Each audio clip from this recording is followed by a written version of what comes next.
music is a funny thing. Hari indirimbo ukora utayishizeho ibintu byinshi cyane, and then for some reason akaba ariyo abantu bakunda, you know.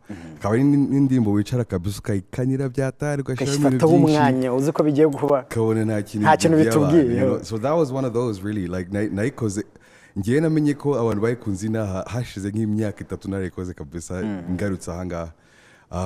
So it was a surprise for me too. Like nice. It's kimwe ntishimiye muri career yaba like the lows and the highs byose bira contribute kugira mbe wondi uyu munsi, you know.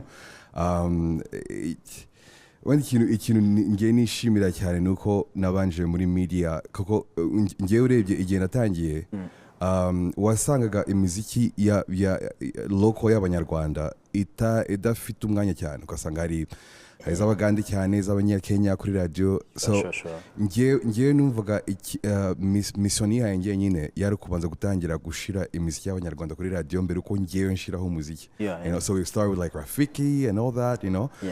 Miss Jojo. Yeah. So I really pushed for Rwandan music to be on radio before I could record a song.